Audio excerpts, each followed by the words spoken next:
This one doesn't take long. I know I can do this one in 4 minutes, 47 seconds flat, but I'm going to take a little longer than that just so you guys can see a little bit what's going on.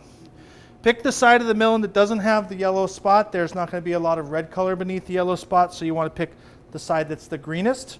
Tilt the melon back the same way you did on the melon swan. That just gives it a little bit more motion. It kind of flows down onto the platter. Start your knife about an inch or two off the cutting board, a parallel cut to the cutting board, and then slice all the way through. It's going to give you a nice resting spot for the melon flower to be. Then take your knife and cut just shallow, only the green off. So you're not going to cut through the white into the red. You're just going to cut the green off in that area that you want the flower to be. And it could, it should be kind of round.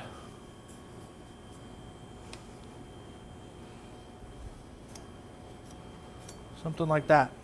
Okay? Then starting at the center of where your flower is going to be,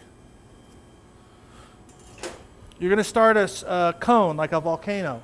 And so the tip of your cone is pointing up. And so what you do is you plunge your knife in at a fairly high angle to the surface of the melon, and then you pivot the tip of the knife around where your finger is, so that where your finger is doesn't hardly even move on the melon. What you've done here is you've carved a cone beneath the surface of the melon. It's hidden underneath there, and it's only going to be exposed when you carve the first 3 petals.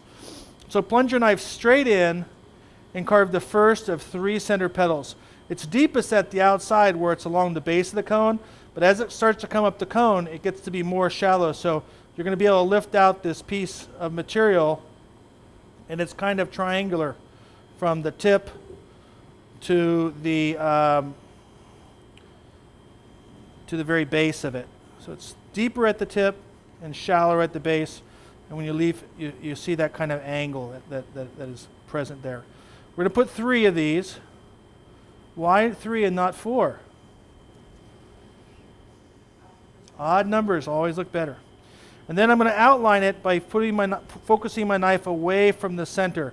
So that first cut was straight down, so now I need to angle my knife away from it so that there can be a little bit of product that's still holding the flower, the petal onto the melon. The next cuts that I make are at an angle to the melon, not straight down.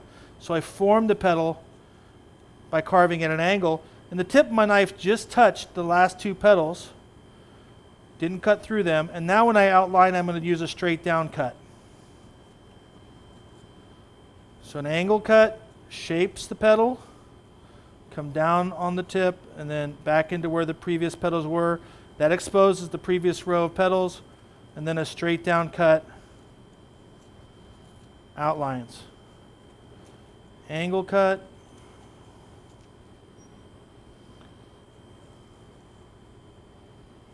straight down cut, angle cut. And what's neat about this carving and why it's a little easier to do than the swan is it doesn't matter if you get 5 or 7 petals in your next row. As long as they have a good shape to the outside, it's going to look nice. Straight down cut to outline. So every single row of this, I'm always doing the same procedure. Shape the petal and then outline the petal. By outlining the petal, that means that you can start a petal over here and end up over here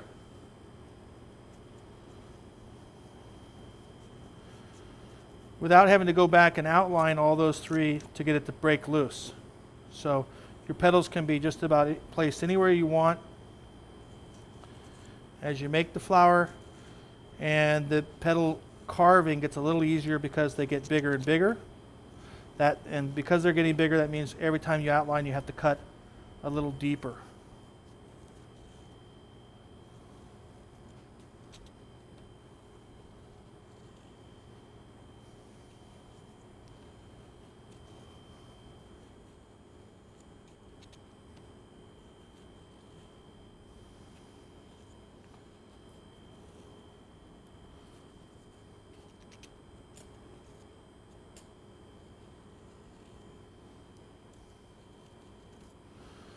So holding the knife like you would a pencil actually enables you to kind of pivot it and rotate it, and that helps you to make these shapes.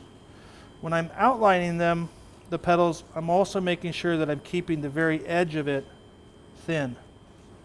So as I'll show you on this one here, as I pull this product out and then I go back to outline it, I stay just inside of the edge so that it keeps a nice thin look to the edge of the petals, and that gives the flower a lot more delicate look to it. The base of each of these is pretty thick because I'm using an angled cut to shape the petal and a straight down cut. It means that the base of these petals are fairly thick and they're going to hold on and stay looking nice for a long time. As I finish up with the last of the petals here, just making sure that I've come all the way out into the green.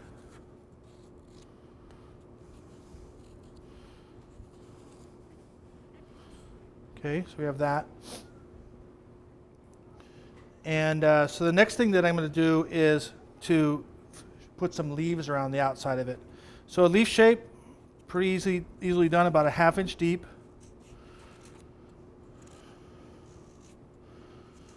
I'll put 2 over here, and then I'll put 3 on this side.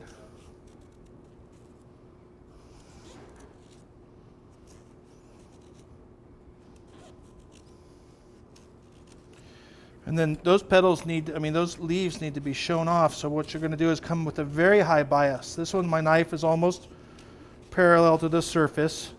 And I'm just kind of visualizing where the tip of the knife is and making sure that I don't cut into anything important as I come all the way around. And then lift this away.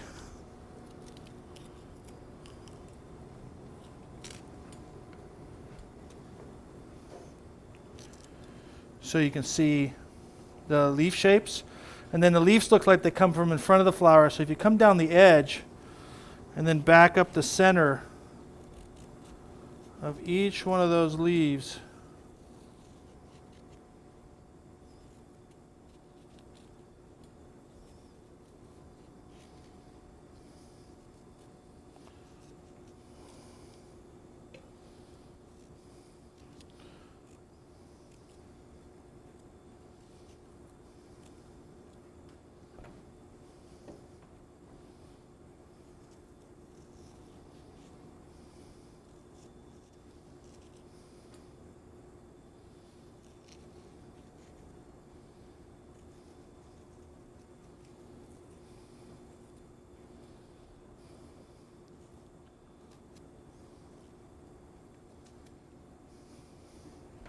okay, and then the final thing that we do is we're going to cut away the back, and that helps to kind of show off the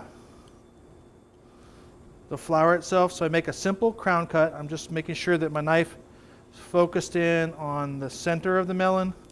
So I'm changing the direction as I cut around each time. And then as I come around the flower itself, making sure that I follow the contour of the flower. That helps protect it, so that when I break away the back, it all comes out. And then we do just a little decoration in the front, because that's what the guest is going to see.